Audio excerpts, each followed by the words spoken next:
And we've lost Joe just as we go live. So welcome everyone to Creation Conversations.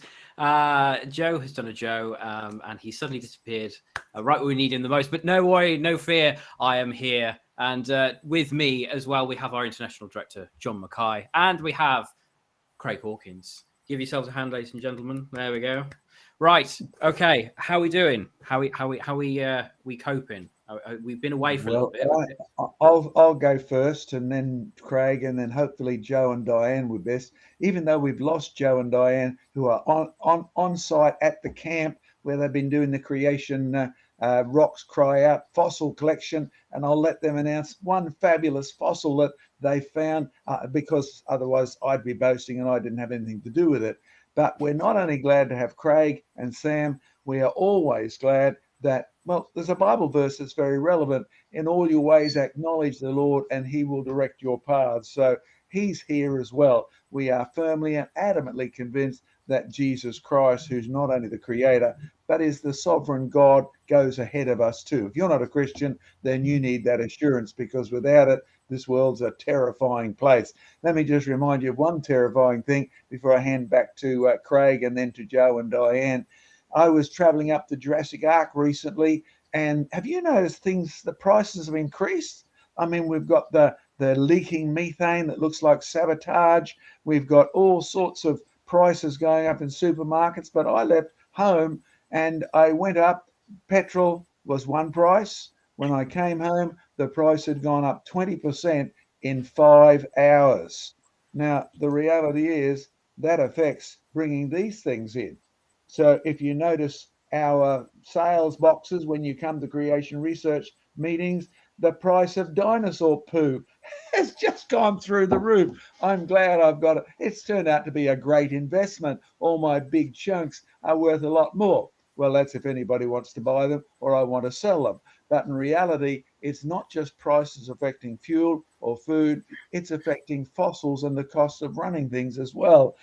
We've had the Jurassic Ark open day. I'll come back a bit more to that later. Craig, you give us a few minutes on what you've been up to, and save your PowerPoints a little bit later as well. And I see Joe and Diane are back and live, and we'll hand straight back to them after you, Craig. Good night. Hopefully you can hear us. Can we just do there we go. You can hear us. Yeah. Please, everyone who is watching this, everyone who's in the room with us on this first live audience Creation Conversations, please pray that the internet holds out. It has all week, but for some reason it's not wanting to now. But there we go.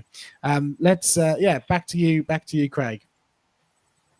Yeah, well, it's just a good morning, good evening from me as well, everyone. I've just come back from Queensland from the Jurassic Ark Open Day. That was a great time up there. Just getting back into a little bit of work down here and fixing a few things up in the museum and so on. But it's good to be here, noticing the price rises and everything as well. Trying to run a business with all that as well can be quite challenging. But, it's something that's really impacting across the world, I think. It actually is. Craig, you and I, when we were down there together at the open day along with Diane, we went and had a look at a big building that used to be a theatre, I believe. You've got some sort of idea that this might become part of creation research adventure. So what's your thoughts there at the moment? Yeah, okay. Well, the big theatre site, it's built in late 1890s, I think. National Trust, but it's a great building right on the main street of our local town, and it has been for sale, but it's not 100% certain that it is at the moment. We're sort of just talking, but we need to be able to raise finances and look into that a whole lot more. It's got heaps of space, not just the theatre itself, but a lot of rooms around outside of that, upstairs, and a whole bunch of things. So it would be a great museum site. So we'll see how that goes. Joe and Diane, what are you up to? Well, it's been a very eventful week. For one, you're with us here in the UK, Diane, which is the new development. Right. So it's great to have you here.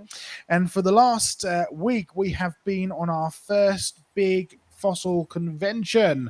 And Sarah Ann, if you're here in the room, could you just turn the camera around slightly and show everybody who's watching live, the faithful few who have remained to watch this live Creation Conversations for the first time? Give us all a wave, everyone. Give us all a whoop. It's great to have you all. That's how you know it's live, because you get the whoops. Absolutely, yeah. It's great to have you all here, and hopefully everyone will be able to engage and ask some questions, and then be able to do some stuff with us, because we've had a lot more people than what you can see here. But you've got to remember, it is now sort of 20 to 10 at night, so you can kind of realize that most people are wanting to head to bed, even though the bed is probably quite wet, because it has been a very, very wet day today, hasn't it? And our heat, windy, very windy and very noisy. Thankfully, it's calmed down now, but our heater is broken twice. It's currently broken. Thankfully, it's not really freezing, but we've had quite an eventful week, but we've had an excellent week of looking at evidence. So we've got some pictures to show you later, a quick PowerPoint of what we've been up to, and some of the great evidence that we've found. We've also been joined by a great panel of speakers, people like Dr. John Matthews, who is here tonight. We had Simon Turpin from Answers in Genesis. We had Professor Andy McIntosh, and we had a certain John Mackay who showed up virtually. So praise the Lord, that all went really well, but we'll be bringing you an update a little bit later. Hey, you forgot to mention the little robot owner. You know, what's that, Mr. Seeds? Was he there with you guys too? Oh, yes. Neil Seeds was here indeed, and he was a great encouragement. In fact, this morning he led a fantastic devotion. So we've been doing devotions because our convention is not just about, going and seeing the evidence and digging up fossils. It's also about having time of fellowship together.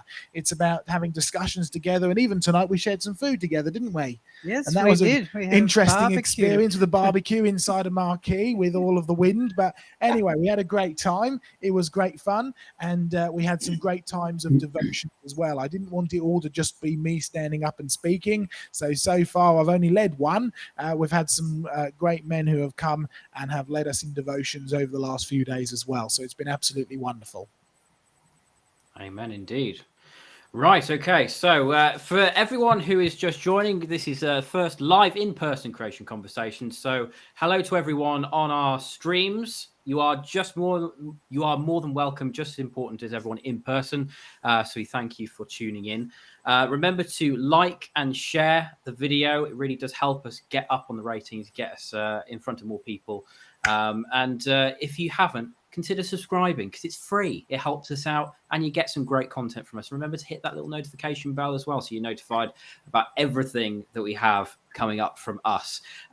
So for those who are here tonight, we have a little bit of a surprise later on in terms of the upcoming Genesis film.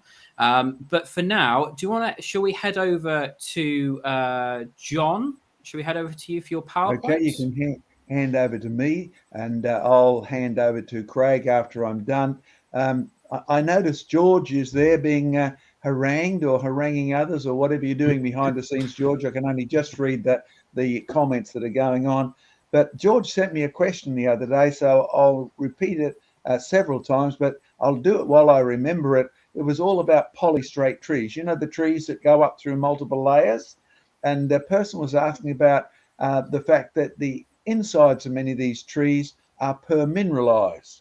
And George wanted to know how we can explain that. No, I'm not going to explain it right now. I said to George, sounds like we need a whole session on polystrate trees. Because to be honest, I have visited so many polystrate trees, tens of thousands of them around the globe on multiple continents. I estimate I've got the world's biggest collection of photographs of polystrate trees and probably excavated many of them. So we, in cooperation with Search for Truth, that's not what, right? Standing for Truth, that's right. We'll do a program on that, and we'll also do an alternate version of it on Creation Conversations too. Because yes, I've checked the outside of the trees and they're coal. I've checked the inside. Some of them are silica, some of them are wood, some of them are actually permineralized. So we will actually have a good look at what's going on. And yes, I presented papers on this sort of stuff at the Sydney Basin Coal Conference many years ago, before I was essentially blocked from that geological association. So we will get into that big time in a few weeks. When George has figured out a date, we've figured out a date. Okay, so what have we got here? Let me just show you one of our rocks. Okay, this featured at our Jurassic Ark open day.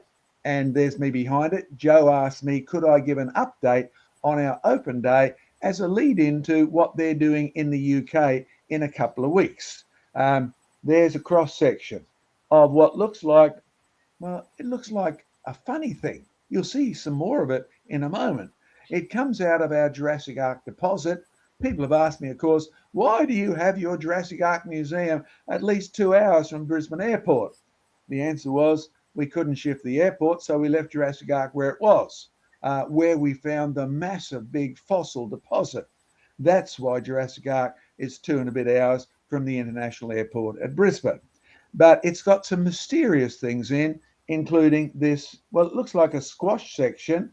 If you get close up, you can see some funny marks on that side, which has been stained as well as etched.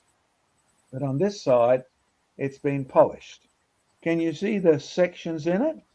Well, what are they? Are they just random erosion? No, they've got a pattern to them. Is it a giant seed pod? Because if it is, it's one of the first that's been found. Yes, there are seed pods that are enormous, and we'll be talking about that as well. No, I won't be doing anything more on the price of dinosaur do. But it's been interesting to look at the impact on the value of some of the fossils we've collected over the years. They are just skyrocketing as the price of fossils based on the cost of getting them from A to B. I mean, we have to dig out our fossils. We have to transport them. We want to put them in a museum. Craig asked me the other day when he was up here for our open day, hey, could we send some of these down to Tasmania? Well, if you want to price the cost now of sending 2 tons of fossils to Tasmania, paying shipping fees, man, does it put the price of fossils up. Okay, what we're going to do, I'm going to actually swap over, and I think all by myself without you telling me how to do it, Joe, after one little commercial. Some good news, just in time for Jurassic Ark Open Day, our new edition of Tights, Mites and Fossil Fights was delivered about 11 a.m. because we started at 10:30 a.m. It was delivered to Jurassic Ark, and it's fabulous. You can see Joseph Hubbard up there in the top right-hand side. You might even see his picture hiding behind the top print that says Young Earth, 6 days, Noah's Flood, and worldwide evidence. Now, Joe's just about to get some English versions of this.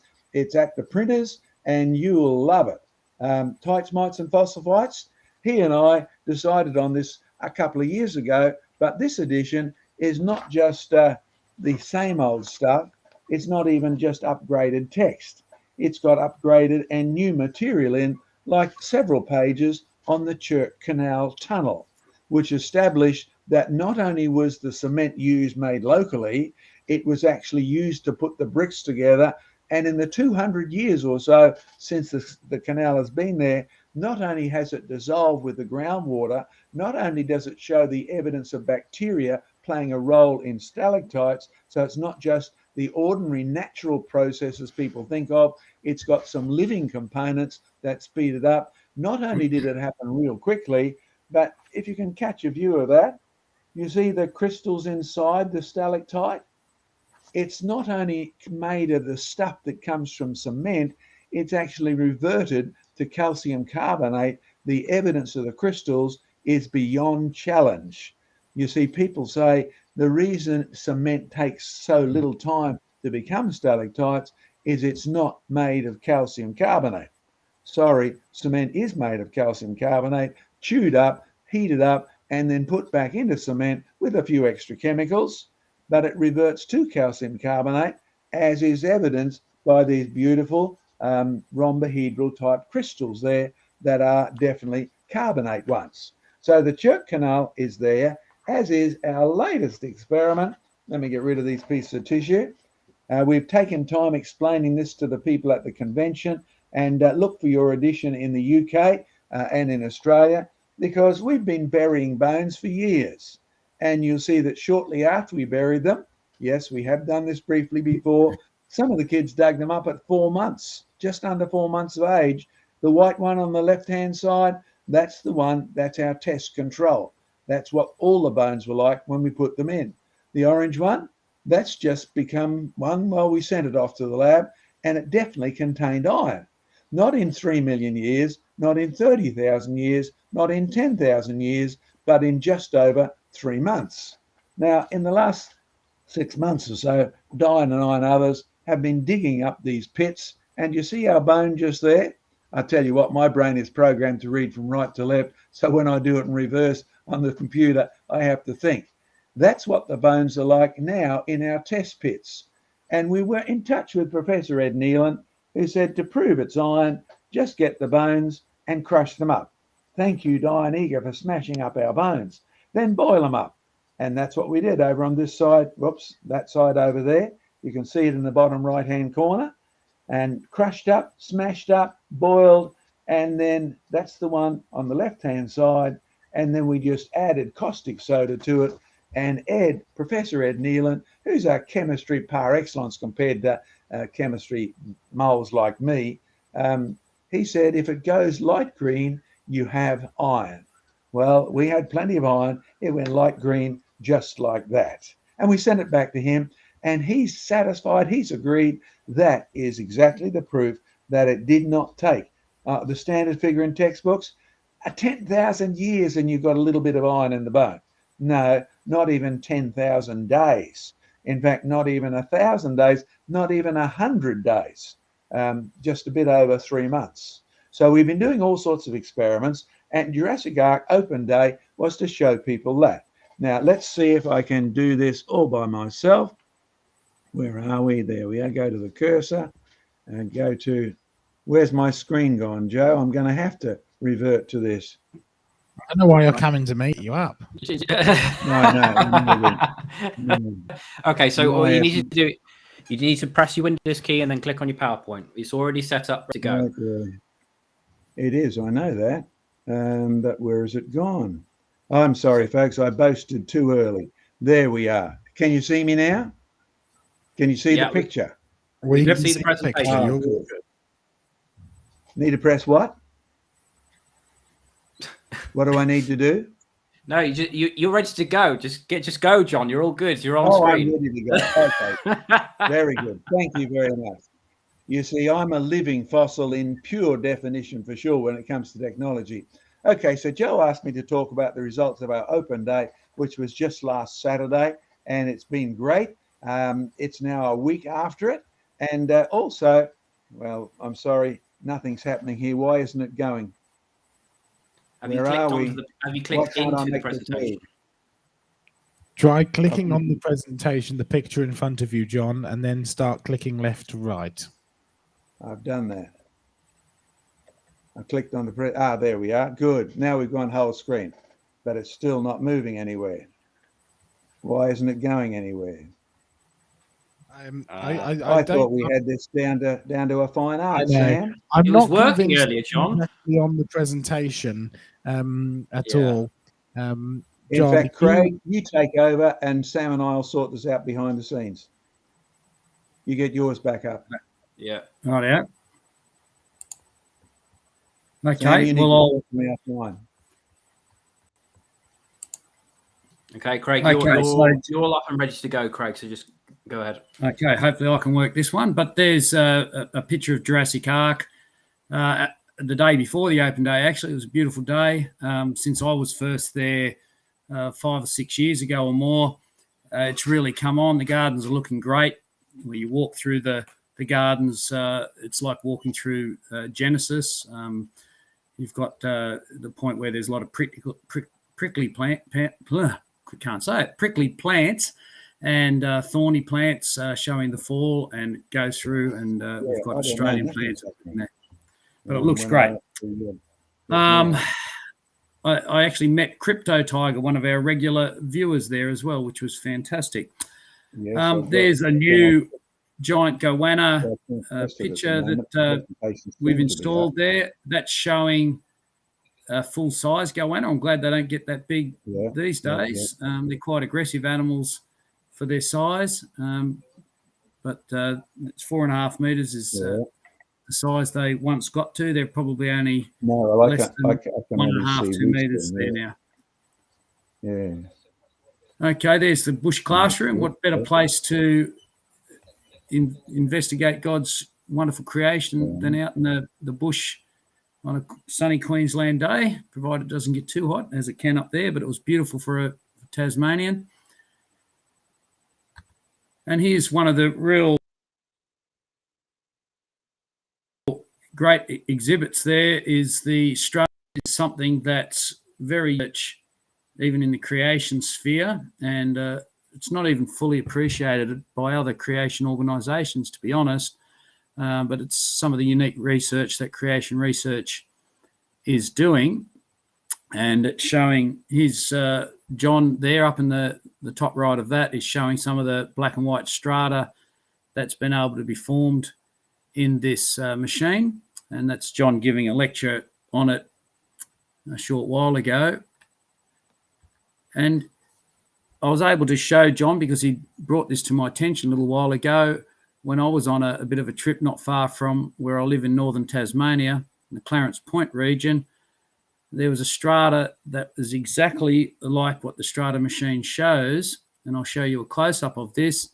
Black and white banding, not laid down over millions or even thousands of years, but most likely if the strata machine is reflecting what's happening in the real world, it's something that's actually happened all at once. There's another example of it there, even with little faults and so on within it. Okay, just a little bit of an update on our museum. We had a fantastic old Bible. It's old for Australians at least, maybe not in the UK, but probably about 160, 170-year-old Bible. The idea of this display will ultimately be, once we've got a bit of signage up, to show that the Bible hasn't changed over time, that it's God's timeless word, and that it reflects the truth of his creation and other things as well, of course. Just on the museum as well, during the week, I had an interesting visit while I was there of someone that claimed they were the opposite to a Christian, but not an atheist. So I'll leave your imagination to what that might be. But they were very mocking to start with, but did ask me to take them through the museum. So I did. And a couple of them there were openly laughing at some of the stuff that we had at the start. But by the time I'd walked them through the Christian worldview and the way worldviews are formed and what the Christian message is and the consistency of it with actual evidence, their smiles and their mocking soon disappeared. And by the time they walked out, they said to me, thank you very much. That was incredibly interesting. So that's why we exist. That's why we're here. So even people like that, whether they're a Satanist, I'm not sure, a New Age believer or something like that, that they might actually be able to see the truth of God's word, and that the evidence hard on the ground when viewed with the right worldview is very compelling. Now, if there's anyone out there in the Tasmanian area, next February, we're planning a trip to the remote southwest. It's a good excuse anyway to get out in the bush for a few days. It's very remote. There's no roads there. There's no cafes or shops on the corner. It's all walking. It's probably about a 40-kilometre walk. We'll be camping for 3 or 4 days, and we're going to look for, hopefully, some large trilobites and other Ordovician fossils in the remote area down near Macquarie Harbour in the southwest wilderness area. We have to get a boat across the harbour, probably an hour or two's boat trip, and then, walking. So you'd have to be completely self-sufficient with food and water. It's tiger country there, and when I say tigers, I'm not referring to the furry type. I'm talking to tiger snakes, the third deadliest snake, I think it is, in the world. So there's plenty of them out in that area. So if you want to join us, get in contact with Creation Research and let us know, and we'll try and get you on. It's got limited space because there's limited space on the boat to get across there. But that's a bit of an update on what we're doing down here in Tasmania. It's been great to be part of the broader Creation Research team in the open days in recent weeks and participating in that. So back over to you, Sam. All right. Joe here. I just want to say, Craig, that my recommendation, if you want to have people come on your field trip, is not mention the snakes too much. Well, we've got limited numbers, so I'm hoping I'll scare a few away. Let's hope you come back with the same number. Absolutely. Right. Okay. So me and John have worked behind the scenes. We've got it up and running. John has given me his word he hasn't touched anything. So as far as I'm aware, that should all be ready to go, John. So take it away. Okay. So let's restart again. And thank you, Sam, for giving a great opt-out to blame me for anything that goes wrong now. Open day September 24th, and no tiger snakes. But we did have red-bellied and black snakes that day. So we had to tell the people, and as much as we don't like telling people this, there's a legal obligation to warn people of any dangers. And yes, that morning we just did have red-bellied black snakes as well as the other one. So we did have to tell them. All right, so here's our crowd. There's our entry. We put this up a few years ago. Great. We can lock the gates. We can open the gates. And of course, one of the things that we decided to do, the last time we held this, and was just pre-COVID, we had 300 people, and it was tough. Even on 10 hectares, 20 hectares, it was tough dealing with them all, following John Mackay with a truck with a PA on. So this time, we split them up into groups of 50 or so. Man, I tell you what, did that work? They could each go to, I mean, we've got 20 or so displays, and you can spend 3 days going through these displays, and they're all designed for classrooms. So some would go to our experimental section and see the stalactites and stalagmites and look at the strata tank. Some would go down and visit the gardens, and Craig took one of those exhibits all the way through, dealing with gum trees and murals and things like that. And some could wander down and spot me and Craig, or anybody else who wanted to get a photo opportunity besides our latest semi-mural. By the way, if you're wondering what that is, let's explain the background of this mega monster that's down in our Australian plants section. You see, there's the mechanized version of it that appeared in museums quite a while ago. In fact, if you want to know how long ago, there's Dr. Diane, and she's putting a hand on the jaw, right? Now, yes, Diane, that is you, in case you can't recognize yourself. We're at the museum. It had just gone on display as part of a commercial enterprise. And what was it? Well, there it is. You say, how do we know that meter-long goanna, by the way, goanna is a perversion of the word iguana, because the pommies who came out here, that's what they called it. Is that a guana? Their accent dropped the I off it, and that's how we get our name, goanna. Okay, small today, but when you analyze it, on the right-hand side is the fossil one, on the left-hand side is the present-day one. Bone for bone, tooth for tooth, jaw for jaw, the monster is a mega goanna. But we see this in many creatures in Australia, not only with time. You see, this fossil comes from the Darling Downs, and it's a post-flood fossil.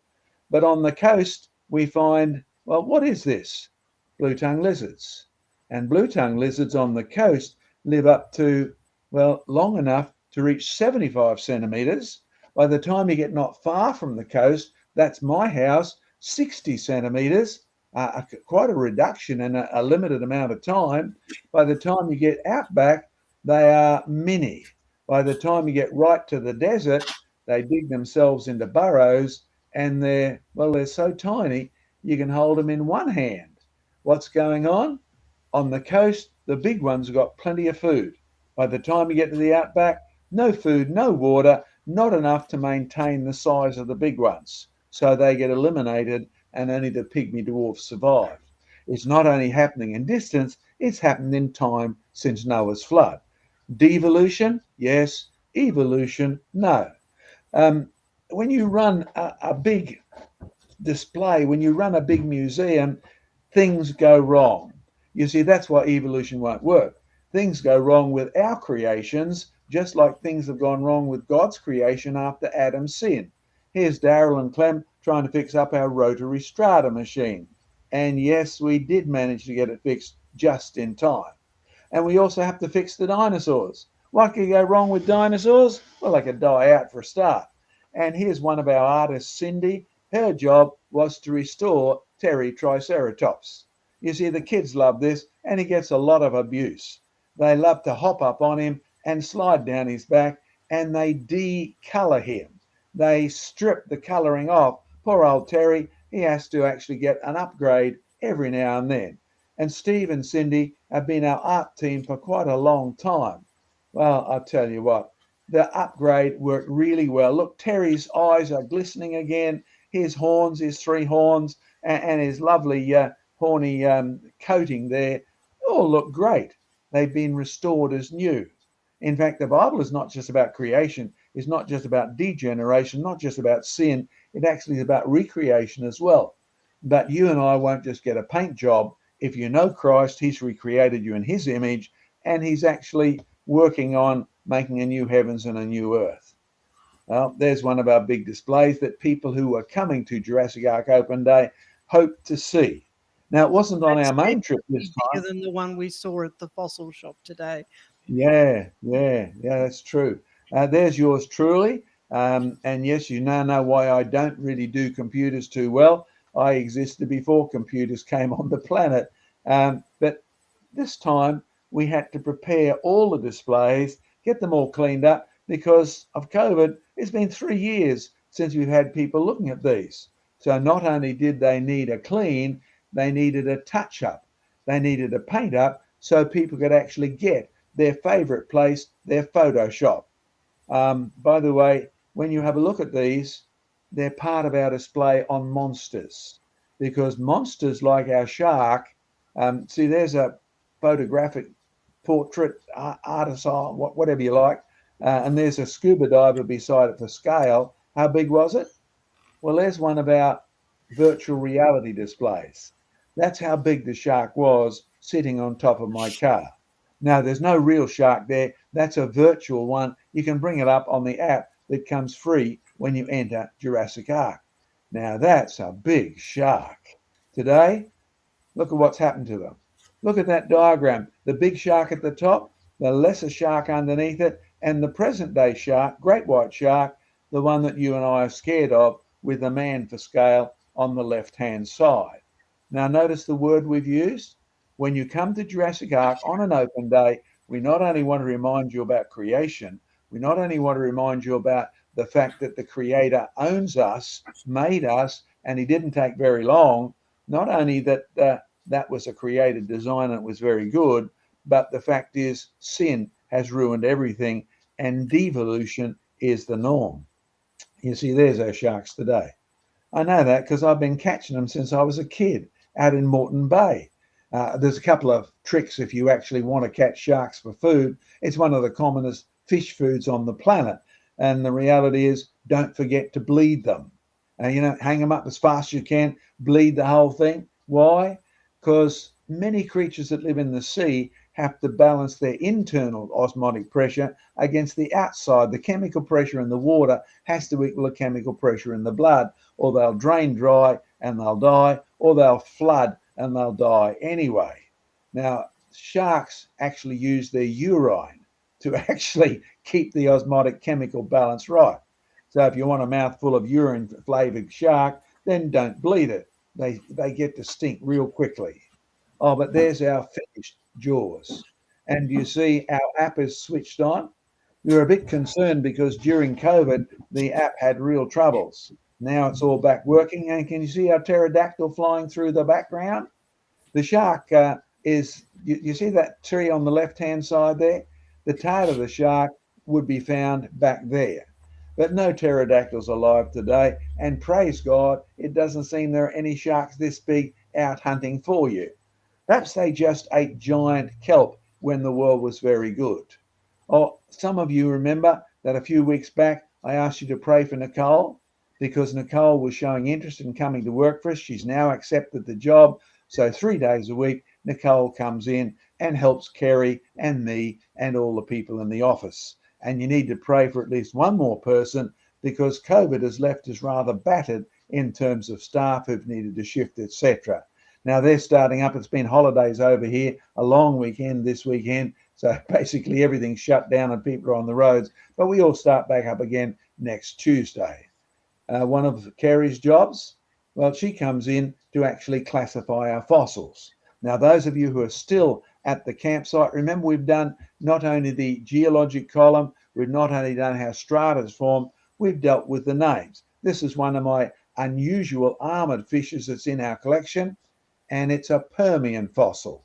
And in fact, if you look at it, Permian, not for millions of years, not for anything but the town of Perm in Russia.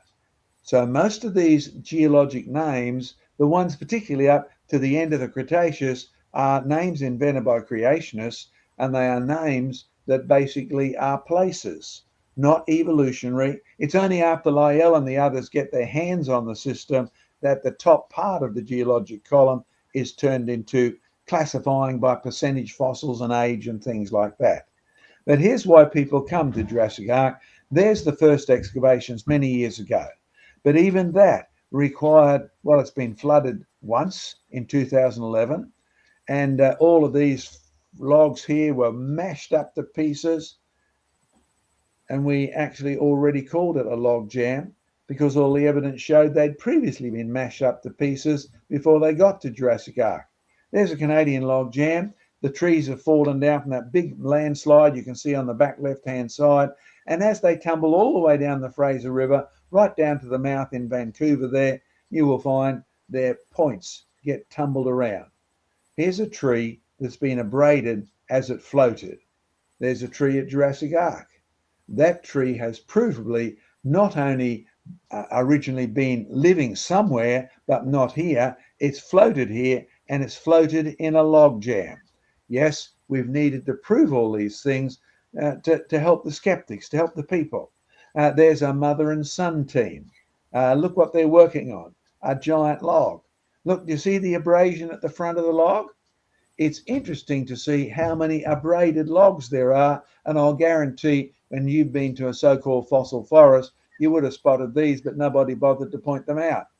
Trees that have floated, trees that have been in log jams, trees that have actually rumbled against and tumbled against each other end up being abraded at the front. You can pick the directions of these. In fact, there's one of our young students. He comes in voluntarily and helps with our digging.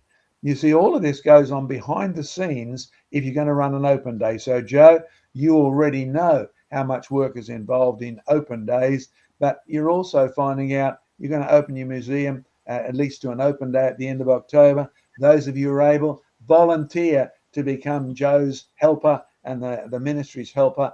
You don't have to dig things like this in the building, but you do have to actually help them set it up.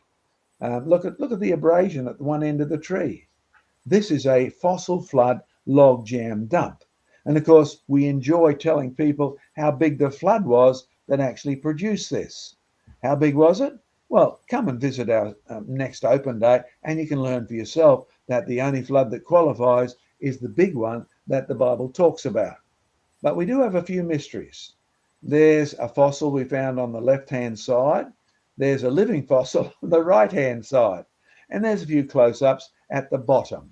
What is it? Well, that's the one I held up a section because we decided we'd never seen a fossil like this. Is it a bit of wood that's just tumbled? Well, we excavated it out. We had school kids there, and they too were impressed with the torpedo-like shape of this. What is it? You'll see it's buried in multiple layers, and we excavated it so you could actually get underneath it. And we photographed it thoroughly in case it fell apart. Look, there's the kids, because they were there when we dug this up and found it, and they came back a year or so later when they wanted to see what we'd done with it. So in front of them, here's Daryl, our curator, and I, and we're actually doing the last step so that people can see we got it out of the ground. It's so unusual. We even prepared a sarcophagus for it. It's like one of those ancient chariots with no wheels. You see the fossils on the right-hand side? The fossil we're about to lift up is just in front of it. And there it is, taken and turned over. Why did we turn it over? Because we didn't want it to fall apart. We'd never seen the bottom of this before. We wanted the kids to see it at the same time as we did. And then we wrapped it up and we, totally encased it, and we sent it down to be cut and polished. I'll show you that again at the end of it. But you see, we've got a few things at Jurassic Ark now that are rather interesting to people's view of history, because people's history is so evolutionary based, even amongst the Christians. Things get better and better as time goes on. But the Bible says, no, they don't. In fact, there's one of our famous wombats. See the little kid there enjoying it at one of our national parks? Wombats are interesting because they've got powerful claws and they love to dig holes. And the bigger the wombat, the bigger the holes. And they've got 2 front teeth, hence their technical name, diprotodontus. Now, some of you may have heard that in another context. A diprotodont is usually a name reserved for the big fossils, but it refers to any creature that's got 2 front teeth. Now, there's a young man who came along to look at this gigantic diprotodont skull that had been found on the Darling Downs. See its left-hand side, 2 front teeth. There's a fossil wombat at the top. There's a living wombat at the bottom. Notice even the fossil wombats used to be bigger, and so did their cousins, the diprotodonts. Well, there's a man for scale, and look at that concrete replica of the monster. There used to be some big critters in Australia, and this is post-Noah's flood as well. You say, how do we know it's post-Noah's flood? Because these creatures weren't buried rapidly. They died and they fell into swampy ground, whereupon the acid has preserved them, and you find their bits and pieces, including whole skulls. Well, wombats used to be bigger. Now they're smaller. Diprotodonts used to be bigger. Many of them, the actual specific ones, have died out. But the reality is the guy who found this skull went to be with the Lord. He was a Christian guy, and he found it many, many years ago and donated it to us. We are truly thankful to Wayne. But Wayne, of course, didn't need to worry about the problem of death. He was in hospital already, quite ill, and Wayne died of a heart attack suddenly and irretrievably. But Wayne knows the truth of the fact that in the beginning everything was very good, and the whole reason he gave it to Jurassic Ark is that we talk all about the whole history of the world. You see, created perfection, the sin of man, which stops us even seeing the evidence, God's judgment is real then, and it's real now. Hell is very real, just as heaven is very real. And all the way down to the present world, we need Jesus. You realize down at the bottom?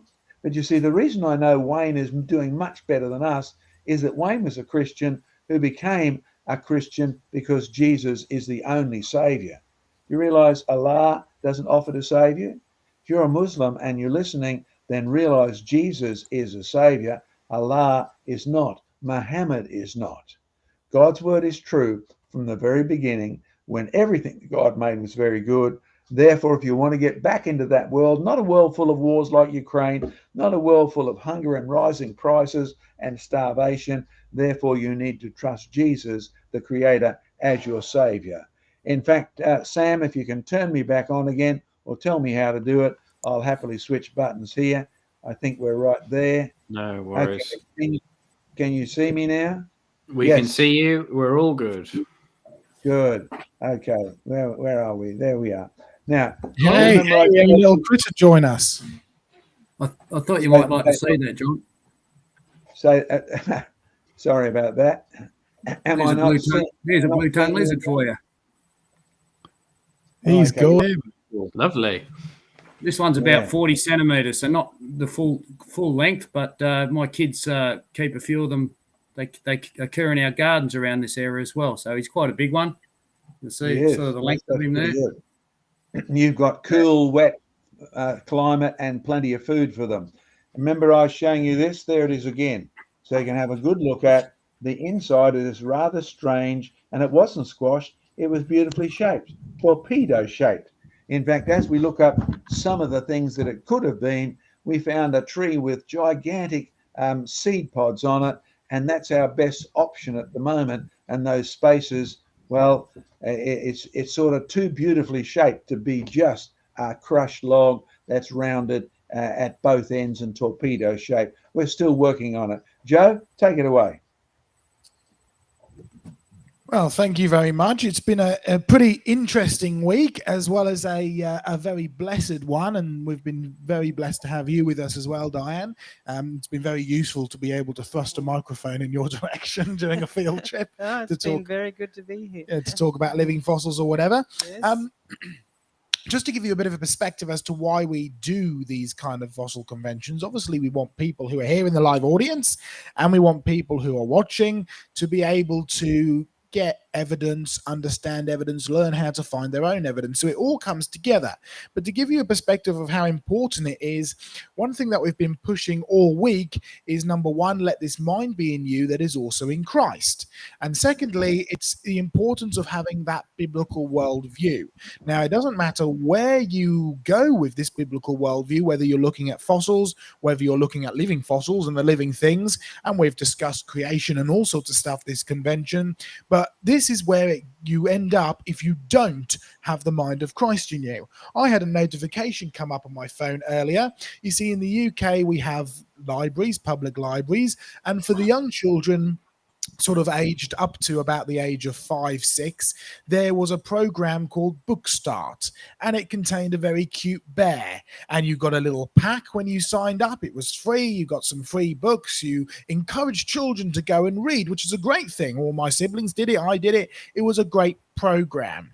But I just had this notification flash up on my screen earlier, and I thought I'd read it to you.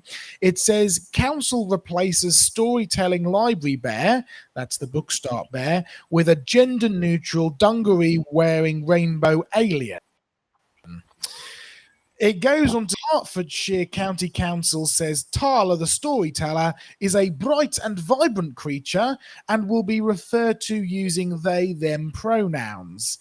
It will take over from Book Start Bear at children's reading events across libraries. As Book Start Bear is withdrawn nationally, Tala will be the new mascot for a series aimed at babies and toddlers. A picture of the alien can be seen on personalised library cards for under 5-year-olds, and if camera there's a picture of that alien.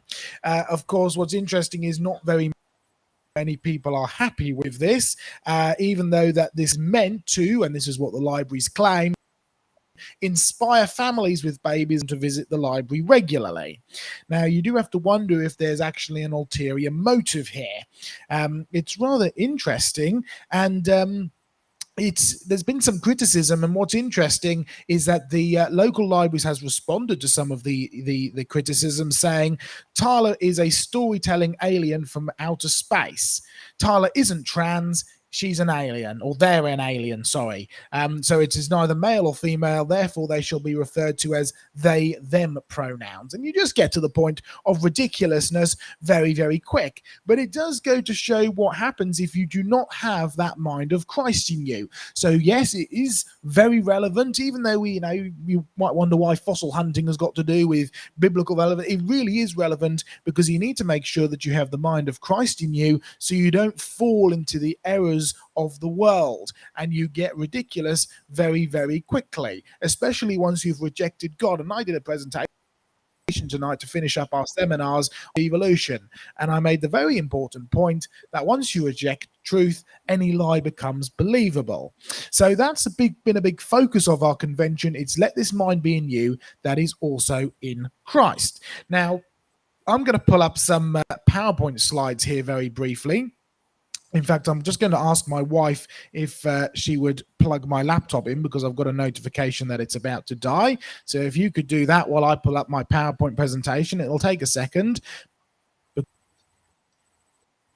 to hear. So let's just take it out of this. I present a view. There we go. Bring back the... All right, hopefully everything's still working. Share screen, and here we go. Slightly more complicated than normal. Hopefully you can see that. Can you all see that on the screen, Sam? John? There we go. You're all good. Frozen? No, you're fine. We're Carry all on. good. Wonderful. Technology has worked. Okay. What you can see here is one of the seminar sessions with Simon Turpin. It was great to have Answers in Genesis. We had Simon and his family. Simon's the main guy at AIG UK. We had Neil Seeds, who's always fun to be around, and he was manning the book table at the back. It was a great time to spend with him, wasn't it, Diane? It was very good, yes. And we had some great discussions, and we had some great conversations, and they enjoyed coming and field tripping with us and digging up fossils. It was a pretty cool time being able to, well, you can see our dinosaur in the background. We had a museum set up. We had books and DVDs for sale. It's still all here. And by the way, folks who are out there in the live audience, be ready with your questions, because it'd be great to take some live questions on Creation Conversations this evening. We also did loads of field trips. Here we are down at Charmouth, going along the beach, looking for fossils. And we found some pretty spectacular things, didn't we, Diane? We found some wonderful things. We really did. It was great fun and a great chance to, bash rocks, take out your frustrations of rising costs on the rocks rather than some of the politicians you might prefer to take it out on. But we had some great finds, including this rather spectacular. Well, Diane, you're sitting next to this here in the picture. You tell us what this is. This is some fossil Araucaria wood. It is indeed. And you know it's Araucaria because you've seen the real one, the living one? Yes, we have Araucaria pines that grow in the southern hemisphere. They're otherwise known as southern pine trees. And we have them growing at Jurassic Ark. Well, you do indeed. Now, tell us, what's the significance of this? Because obviously you're here kneeling next to a fossil Araucaria southern conifer, and you know very well that the living Araucarias, the southern conifers, grow in Australia. The significance between, because I mean, this fossil is supposed to be around 200 million years old. So what would we call this fossil, and what's the significance of it? Well, this is a classic living fossil. Now, these only grow in the southern hemisphere now, so that's an indication the world has gone downhill. They used to be more widespread, but about them is that they are classic living fossils. The living Araucaria pines are the same as the ones that are buried at Jurassic Ark, and the same as the ones that are buried in these rocks around the south coast of England, and in other places as well, in Germany and Europe and other places like that. So living fossil is a term coined by Charles Darwin, that's correct? Yes, that's rather ironic, isn't it? It is but rather. It's true. And he said that really these ought to be anomalies. They shouldn't be the norm. But we found loads of these specimens, didn't we? In fact, it wasn't just this Araucaria. We found loads of examples of living fossils on the Jurassic coast, and we'll show you some examples of those. This was actually found, I believe, down at Monmouth Beach, named after the Duke of Monmouth, who landed there when he tried to take the crown from King James II. So interesting history as well. Now there's a beautiful, it's really beautifully preserved, isn't it, Diane? It was, detail was fantastic. And really significantly, have a look at what Diane's pointing at there. Oh, you notice how it's right next to the fossil, and you can see Diane's hand there. Bringing in closer, it's one of those curly-whirly ammonites. Now, we've had great examples of fossil flood deposits in the rocks we've been looking at, and this is a big indication of it because you've got sea creatures and land plants that are washed together. It's definitely a flood, and it's a very large flood because Jurassic is named after the Jura Mountains. So books go from England to the Jura Mountains in Germany, and then they go all over the world. So it's definitely a worldwide deposit, definitely a flooded deposit. And we've got some fabulous examples here in our museum collection, including some things that we've collected on this convention, which show evidence of rapid burial for sure. We're down here on one of our Monmouth beach. You see all the lias behind me, and that lias is really the old Cornish or Welsh word for layers. They mistook with the accent. It was liars and liars and liars, and that's layers and layers and layers. But there we go. This is the true lias. It's the blue lias, and you can see you've got a layer of hard concrete-like limestone, and then many, many layers of mudstone, and then another hard layer of concrete like limestone, and then more layers of shale. It's layers and layers and layers.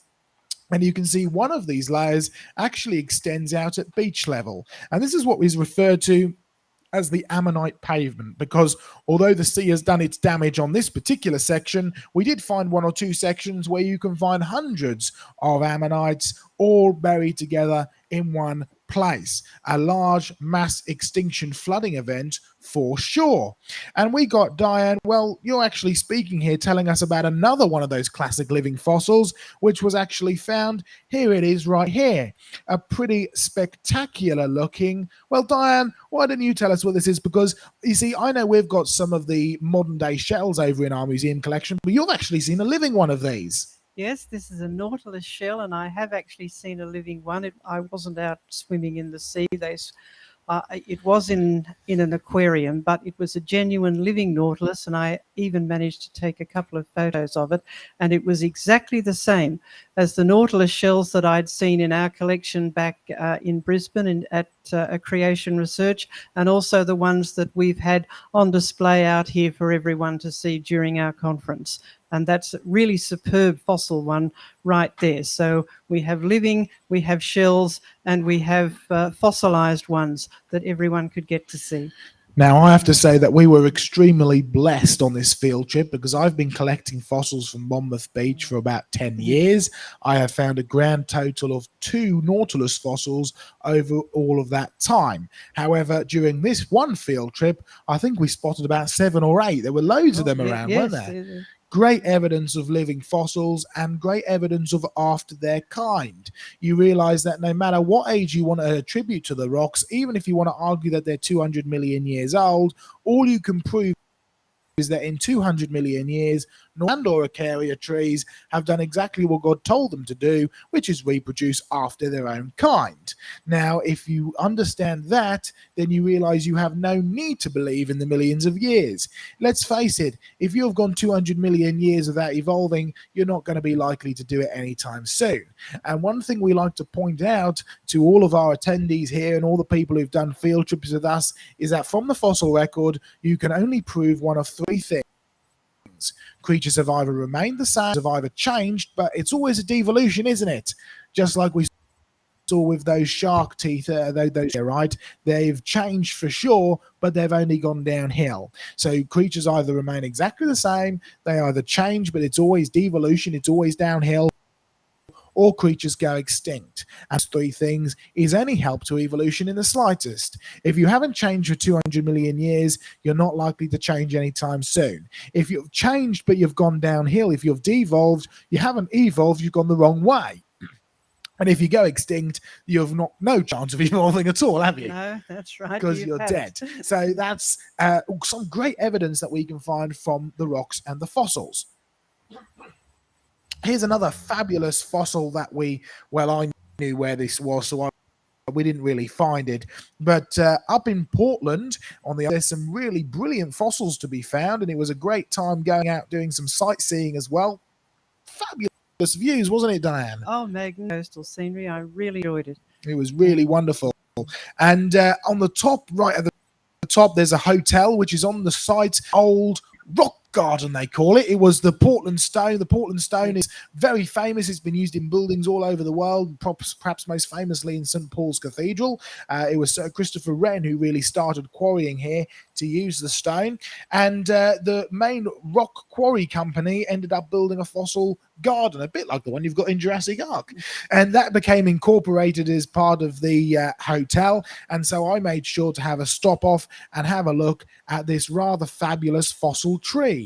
Now, we were talking earlier, John, weren't you, about fossil polystrate trees. Well, this has been erected back together again, like you do over in Jurassic Ark. And Diane, tell us, what type of tree is this?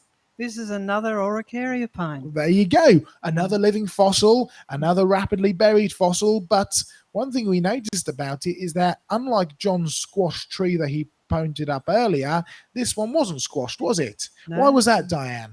Well, this tree was probably floating in a vertical position, so it hadn't been smashed into a log jam.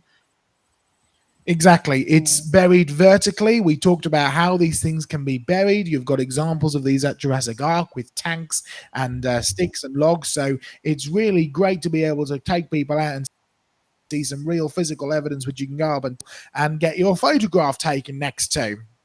Well, that brings us to the end of the PowerPoints that I was going to share today. It's been an absolutely wonderful time of fellowship. It's been a wonderful time of fossil hunting and so on and so forth. Diane, what's been your favourite part of the whole convention?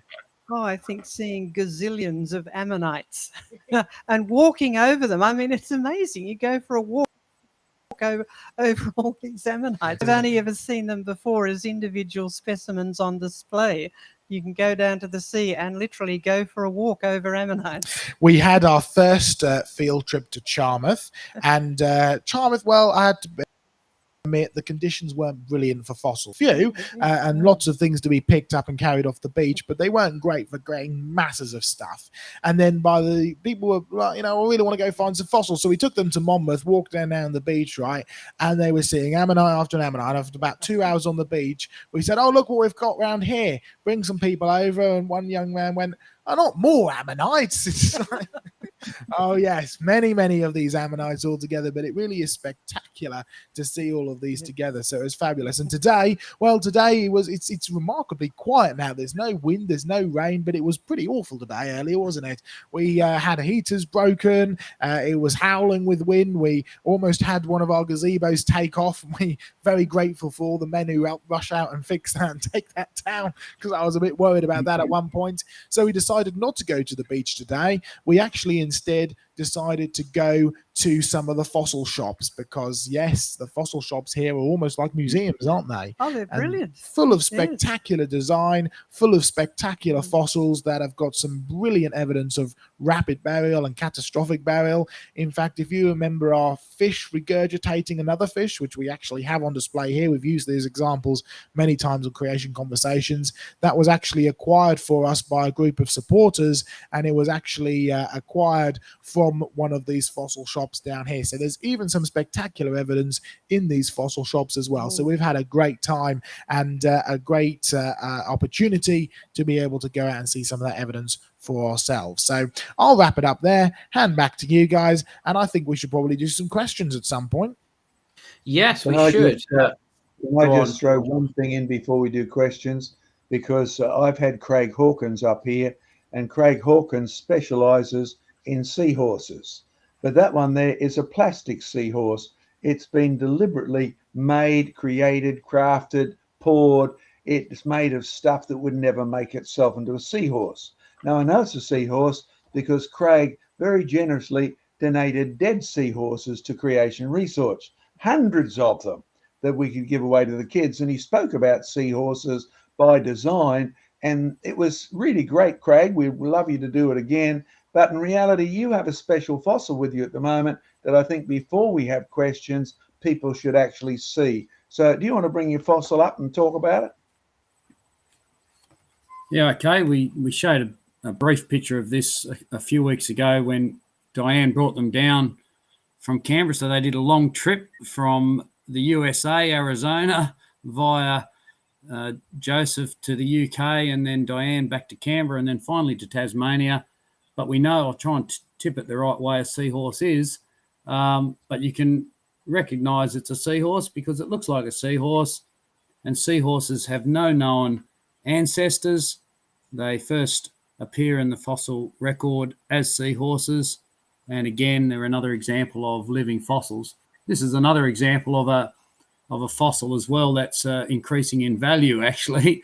There's not heaps of them out there. They're mostly from Italy and a few from Serbia. There's been a few found that I know of in South Australia and in the US as well, but they're not one of the most, they're not as common as ammonite, shall we say. But they're a wonderful, wonderful fossil. So they're no help to the theory of evolution at all. In fact, you shared a couple of papers with me about the evidence of degeneration and mutations in the seahorses and pipefish. That's correct. That's what they've been studying. Yeah, so one of the real experts in seahorses is an Australian, and seahorses are half the species in the world occur in Australia. So there's a lot of people look at them down here, and there's things that have been lost, not gained from the fossil record. So there's certain fins, for example, that have been lost that would otherwise link, say, a pipefish to a fossil. a seahorse, and they've also pipefish have lost the ability to curl a tail. So again, that's a loss, whereas a seahorse still has the ability to curl its tail right up. And there's a few other things as well like that. Okay, so I think, Sam, question time now is a great idea. Bring them up. Right, okay. So I think before we do questions, I think it's time to reward people with a little something. So to thank everyone in the audience for coming to the conference, and also to everyone in the chat. I think it's a little time for a little sneaky something from me as the first official Creation Research trailer for the Genesis film. So I will pull that up and take a look.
All right. Okay. So that was the trailer for our upcoming documentary, Genesis. I think it's fair to say that this project has grown significantly since we last sort of had the idea initially. Joe, do you want to sort of elaborate on sort of like what our plans are? Do you want to meet? Sure. Well, originally it was going to be some kind of, I think when I first ever met you, Sam, it was going to be some kind of a trailer for the channel or something like that. And obviously our channel has grown significantly as well and diversified. So I still think a trailer of some description, but something that perhaps incorporates all of that would be better. What the Genesis project has grown into is essentially a scientific as well as a theological look at the 6 days of creation.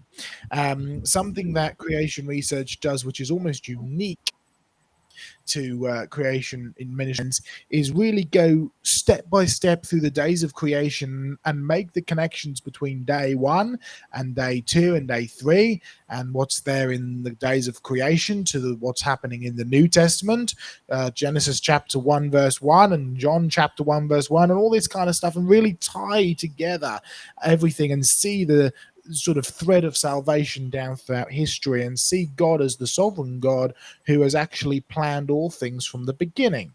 Now, what we have kind of come to is not only look at the scientific side of things, so what happened on day one, what happened on day two, but also have a look at biblical implications. Make sure we're starting with a world, a biblical worldview. Make sure we have a world which doesn't have thorns and thistles and stinging nettles in, and understand the importance of that. But also looking at the theological side of things as well, looking at a bit of a Bible study. So the current thinking is that it will have some spectacular footage from Sam and his wonderful editing skills, and we will have some interviews with John and myself and Diane and Craig and some of our team, and we will actually look at the evidence and look at where Genesis actually takes us through into the New Testament. So all of these kind of connections, which will make it a really unique film. We don't want to have something that's been done before, like just looking purely at the science or just, a basic account of the 6 days of creation. We want to actually make something that's unique, a bit more devotional, and something that is really going to be beneficial to you all in your daily walk with Christ. That would be something really, really great to be able to produce. Yes, exactly. I mean, I know when I first met you, the idea was sort of like something that was put on my heart to do. The initial plan was to just release it for free on YouTube, but then obviously because it's grown, the plan still is now to actually to have the 6 days of Genesis in the pure like film form as like a 20-minute short film that we will release for free. But to have the in-depth knowledge and the study and to have the more in-depth sort of deep dive into Genesis, that will be made into a feature-length documentary with everyone to film, interview segments and deep dives and finding that thread that takes, Genesis through the Old Testament, through into the New Testament, through to Christ. And I think, it's going to be absolutely fantastic. It's got state-of-the-art CGI. We're using technology called Unreal Engine 5. We're using top-of-the-range editing software that Hollywood uses. All of this stuff wasn't available to Creation Research before, and since I've come on board, I've been able to actually get this stuff and actually be able to use it for our project. So this is going to be, I think we agreed it's going to be our biggest project ever. Mm-hmm. It's certainly looking that way, and we're very much looking forward to eventually getting there. But like any of these projects I've had to learn, I know that John's had to learn, they take a lot longer than you originally anticipate. By the way, there'll be no computer stuff supplied by me. And that's a good thing. Okay, by the way, before we move into questions, guys, just off of the back of what Craig was talking about earlier, we do have a whole museum section set up here in the big tent at the convention. And of course, it's a big part of our Creation Research Museums project. But I just wanted to show you a rather interesting fossil that we have with us. I got this from a good friend of mine. It's also for one of the Italian ones. Craig, you might be able to recognize what that is. You can see one of the pretty cool looking pipefish fossils. Really, really nice example there. And I'm jealous. I might have to hold Joe, it up. Do you want to put that back up to the screen so we can actually put that up closer to the camera and I'll lean up a bit. I've also put, there it is, it's on the floor. It's fallen down. But what I've actually got here as well is the, you hold that up, that's it, nice and close to the camera. There we go. There's the pipefish fossil. And there, let's get it turned around the right way. There we go. There's the modern day equivalent, which was actually picked up off the beach a little while back. It's turned around that way. There we go. So there you can see it there. So we have some pretty great fossils, living fossil examples, as well as rapid fossil burial examples, and many other things in our museum project. But anyway, how about some questions, Sam? Yes, questions indeed. And not to worry, the trailer will be uploaded to the Creation Research channel, so you can share it with your friends, get the hype building. Right, okay, let's do some super chats. Can we get a whoop whoop from the audience live for super chats? Gonna go whoop whoop. There we go. Right. Okay. I love doing stuff like that. It's great. So coming in from Doki Doki Bible Club, super sticker for 5 US Buckaroos, a Shiba dog saying "good job" while raising his thumbs up. There you Just go. so we can explain to our live audience, right? We go out on YouTube, and on YouTube, there's the opportunity to be able to send super chats, which is money to help support us, right? And on YouTube, if you look at it in the thumb, where it says, you know, this shepherd dog saying "good job" while raising his thumb up, you actually see a little, I don't know, is it called an emoji or something of a little dog doing that? But for some reason, when we translate this into Restream, it doesn't work. So it gives us a wonderful description of what it is. Sometimes the descriptions are... Oh, they crack me up quite often. Yeah. I do it like that because I know Diane enjoys my interpretation of. I do, yes. So we'll see what we stimulates the imagination. Carry on, quite. Sam. Exactly. Carry on, Sam. Exactly. And Iron Mac comes in with a super sticker. The 4 US Buckaroos, a pair character, exaggeratingly stretching his arm forward to offer a cup of coffee. We need a cup of coffee right now. Yes, we can do with a cup of coffee now. So thank you very much. And Doki Doki again coming in with 3 US Buckaroos, a baby lemon with pom poms in his hands, cheerleading, going yeah. There we go. I love it. And as we're still going with super chats, it's been going nuts. Doki Doki again with 149 US Buckaroos, a banana. Banana. That's it. Just a banana. I think you banana. may want the Living Water channel with Ray Comfort for that one, but anyway.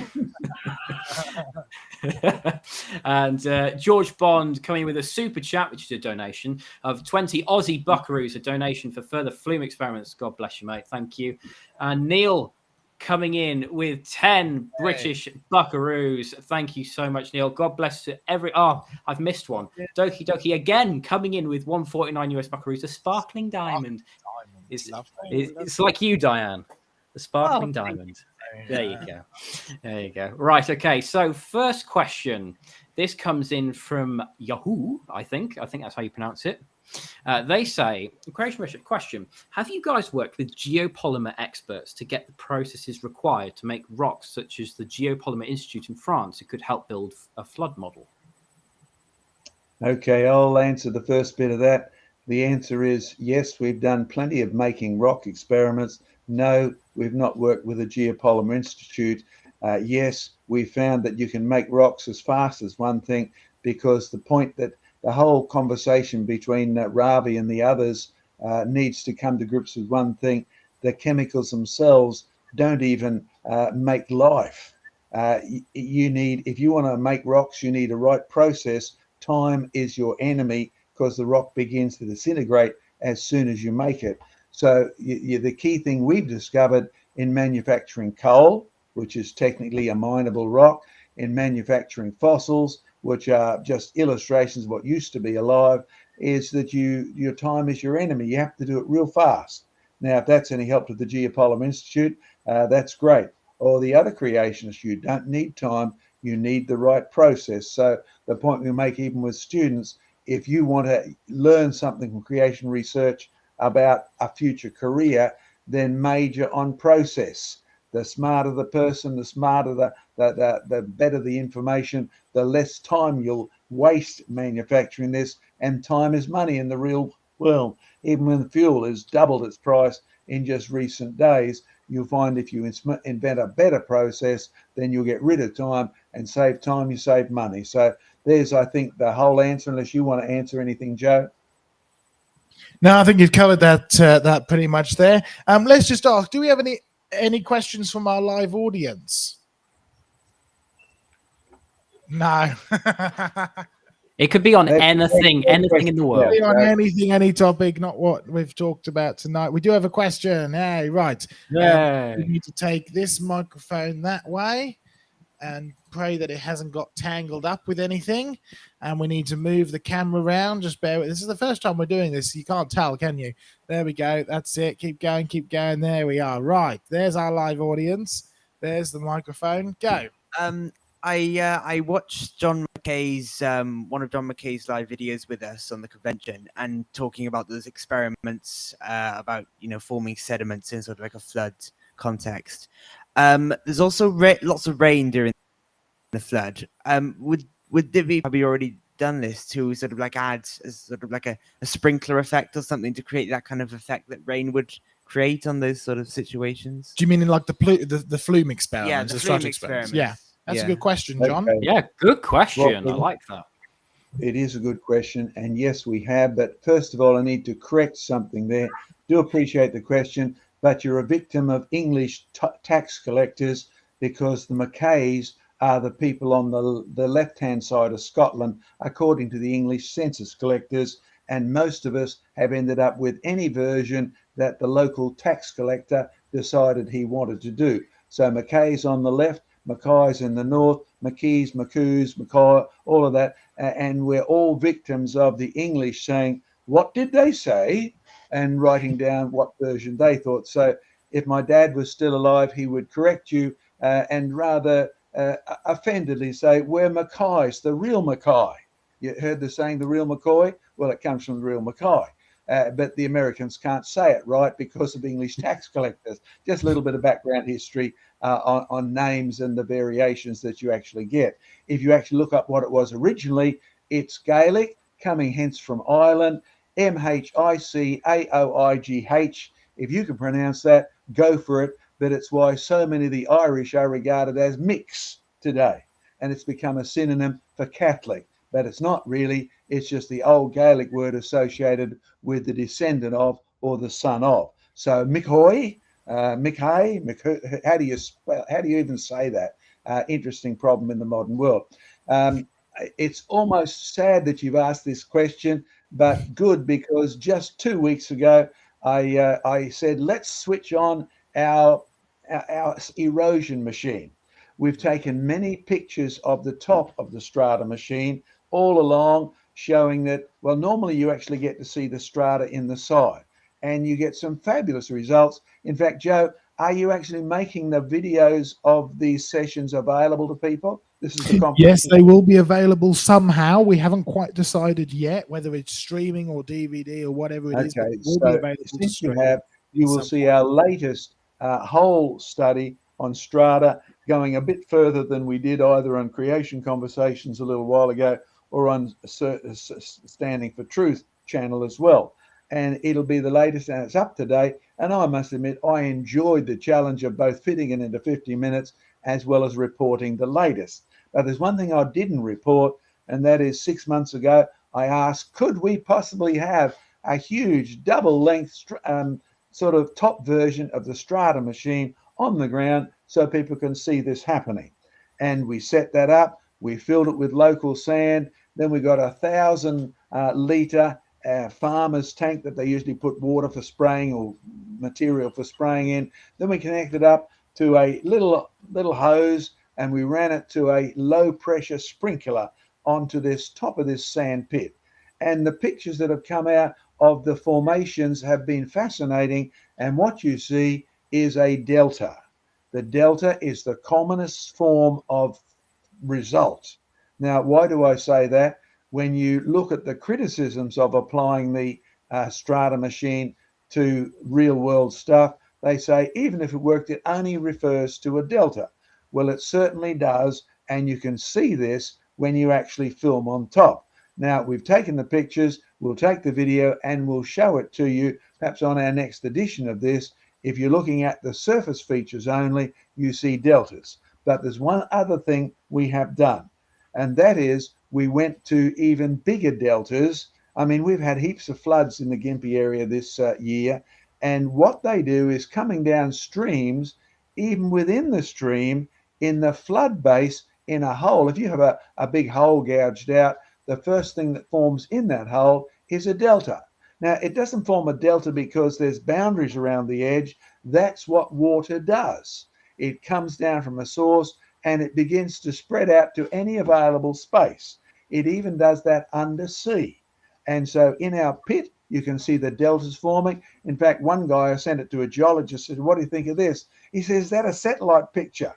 No, it just didn't have any scale in it. So it looked like a satellite landscape that covered sort of half of Australia with massive deltas. You'll get to see that. But it also forms in big streams where there's no delta restrictions, and it forms underwater where there are no boundaries. So deltas are applicable because of the way that water behaves, not just because you have land bases pouring into deep sea holes, as in the Bay associated with Venice. So yes, we have done it. Yes, we're very pleased with the results, but yet we haven't got a final video or a slide series. I'm almost regretting now I didn't leave those 2 pictures in here to show you this, but obviously our time is limited. So yes, we have done it. Yes, that's the first time we've been asked this question. So congratulations, and it's obviously been a profitable time for you guys at the conference. Amen. I've just come down into the audience, by the way, John. Speaking of limited time, we have a very sleepy audience here, and it's very late at night, and we've had a very, very long week. So I suggest that we'll be wrapping up in the not too distant future. But I've come down here because I wanted to give you a quick look around. We've got lots of people here. Obviously, not as many people as we have been for the rest of the convention, including some regular viewers of Creation Conversation. So it's great to have them here.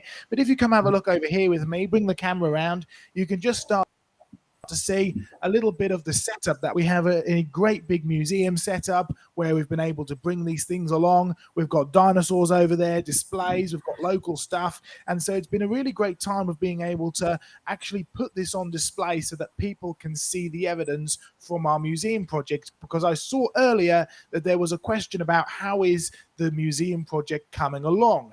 And I mentioned that we've got our open day coming up, and yes, we need lots and lots of help for that.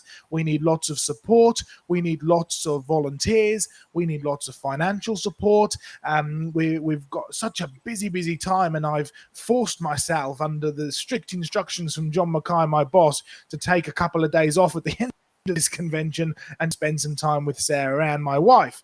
And at the end of all of this, the open day and everything, we're taking a little bit of a holiday as well, because it is very full on. So please, if you can help us and support us, it would be great. But we really very much appreciate that.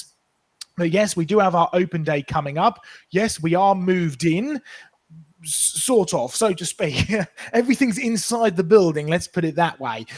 What we now need to do is have the enormous job of actually pulling it all together, organizing it and cataloging it and getting it started to be set up into a museum. We want to have it roughly laid out. It won't be, museum quality by the open day, because the open day is not an opening day per se. It's a day where, just like the Jurassic Ark open day, it's for supporters like you who are watching and our live audience here to come and actually see what we've done, see what the potential of the building is, and see some of the fossils and so on and so forth.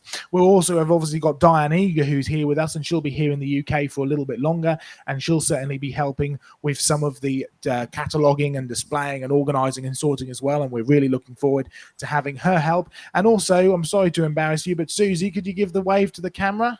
Let's bring the camera around.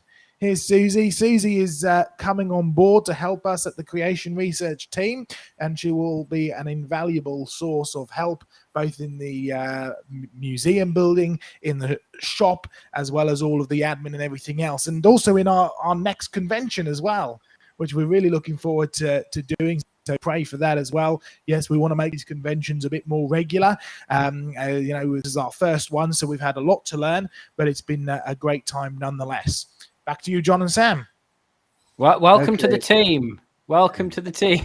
Yeah, thumbs up. Can I just add a comment here, Sam? Looking at the chat while Joe's talking, 2 things I'm reminded of. I embarrassed Joe the other day because at the convention, I told everyone that Joe has been so busy doing this. There's one little minor thing that he's simply forgotten about, and that is to pay the rent on the building that's due this coming week. So if you can actually help Joe do this, we would be truly grateful. Those of you at the convention, again, a reminder, talk to him. But the actual amount for the next couple of months is several £1,000s. In Australia, it's a long weekend, so difficult to transfer too much funding because of where our secretaries are, etc. But if you actually can help Joe, that will be a wonderful blessing, and I'd encourage you to give and give generously. But there's a second comment reading the chat, and that is, have a look at the session we did dealing with how you recognize a creation, because there's 2 bits of that that's very relevant to the discussions that are going on. Number 1, you've got to be honest. Even if you're an atheist, you're an agnostic, you're a Muslim, whatever, the Bible is emphatic. The world didn't get here by itself. It has not been here eternally, and it won't be here eternally. It was created in a short time, and it will disappear in an even shorter time. It will be burned up, and judgment will be real. Hell is a real place, just as real as the eternity of the new heavens and the new earth, the heavenly realms, we might say. And so when you look at creation, it's all about both the subject that God made it. It was made very good, and then sin's a problem. But by the time you get to the New Testament, listen and listen carefully. Those of you who think you can't see the evidence of creation, well, the Bible's also got a very strong position on you. It says everyone can see the evidence of creation. Everybody understands it. No one's got any excuse, and everyone will be held accountable because of the evidence the world was created and is owned by the Creator God, who is none other than Jesus Christ. Now, in case that slipped by past you too fast, let me say it again. The Bible is emphatic. Romans chapter 1 and verse 20, the academic of the New Testament, the Apostle Paul, trained Pharisee, trained legal lawyer, says you can see the evidence of creation. God knows you can see the evidence of creation. You can understand it. You have no excuse, whether you're Dawkins, the manager of the BBC, or you're one of our watchers today. And as a result, God will hold you accountable. In fact, the implication is, if you're out there saying everything was eternal, out there saying there was no evidence of creation, you are lying to yourself first. I know that's tough, but that is the position in the New Testament.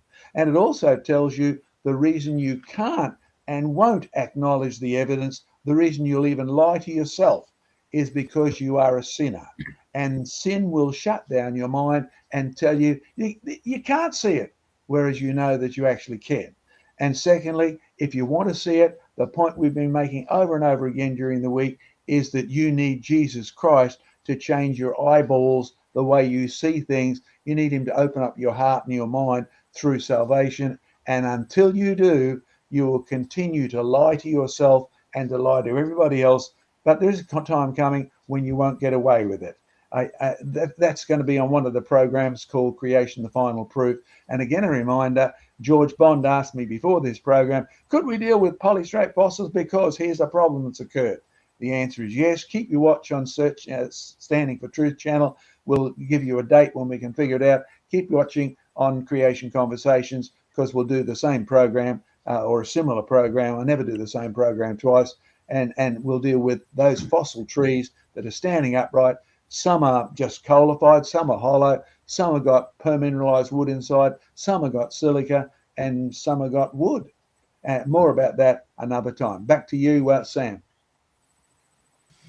Okie dokie. Right. Shall we do... How many more questions do you want to do? Do you want to do... I think we should probably do just one more question. We have hit the sort of 11 p.m. mark here, which is when we'd normally close down. I know we've only been going for an hour and a half, but that's because we had 2 seminar sessions this evening, and I needed at least 15 minutes to be able to have a turnaround point. So if we can just deal with one more question, don't worry though. Remember, any of your questions, we do hang on to them. We will have a Q&A session at some point soon, and we deal with all of your questions from the past streams. So make sure that you keep your questions coming in, and don't worry too much if we don't get to them. But I think, Sam, we should have one more question, so make it a good one, and we'll wrap up shortly after that. No pressure then. Right, okay. It's not really any pressure on you, mate. It's on the people who are asking the questions. Okay, that's fine. Okay. I like this one coming in from Neil. He asks, are there such things as fossil people? And if so, how rare are they? All right, I'll take this one straight on the head. I've been to see many fossil people, including the ones in the basement of the British Museum. And according to the chief guy in charge there, as he and I talked, out of sight of everybody else, as I'm filming the fossils that are down there, I asked him personally, how many fossil people do you know? His answer, at least 30,000. Now, I've traveled the world since then, and there are lots of fossils. Many of them are in caves, by the way. They're preserved. They're buried in the cave debris or whatever. They're whole skeletons. The one in the basement British Museum was definitely it was buried in limestone, derived from fossils associated with coral. So there's lots of fossil people, and they're easy to recognize because they just look like dead people. Joe, you'd be the other one who could come onto that if you want to say anything. Yeah, I think this is a key point, right? And by the way, this expert, he's had every chance to deny that he said that, every chance to dispute that, and he hasn't. But I just want to add a little comment that I've actually mentioned a few times this week. One of the problems we have with our museum project is that we have getting on for 30,000 fossils and artifacts and nowhere to put, and so you've got to decide which ones are actually going to end up going on display. And you'll find that most museums around the world have the same problem, and the reason why you haven't seen one of these 30,000 odd fossil humans on display is because secular museums decided a long while ago that they would only put the fossils on display that supported the current thinking in science. Now, if a very old fossil human is still clearly a human, anything else, that doesn't help the theory of evolution particularly well, because what it shows is that for as long as humans have been around, humans have always been humans, not evolving from an ape-like ancestor or likewise. So you'll find that there's definitely a trend to hide, or if not hide, ignore a lot of these fossil human people, but you will find that they occasionally pop up in the media to be very quickly recategorized as some other freak phenomena or archaeological find or something like that, hidden away, never to be seen again. So interesting phenomena really that happens with these fossil human people. But then also don't be surprised, because Diane, maybe you want to comment on this, in terms of fossilizing a human, right? Humans can actually fossilize themselves sometimes. Yes, you can actually get deposits of minerals within the human body, particularly in some disease processes. Yeah, so it's not that far-fetched that you can get fossil humans, but no matter where you go, no matter how far back you go, no matter how far back you try and find these fossil humans, they're always humans, and that's key. You could almost call them living fossils. I think that's it, Joe. Just a reminder about supporting Joe and the museum there. Yeah. He does need your support, and he needs it right now. We do indeed, and very much so. And I know that Jurassic Ark needs your support, and Craig's Museum in Tasmania needs your support. We desperately need your support and help in volunteers, in finances, in people willing to come on board and actually make this thing happen. So please do continue to support us. Thank you to our live audience who stayed awake and stayed with us. I'm very grateful for that. Yeah, goodbye, God bless, and join us on the next convention.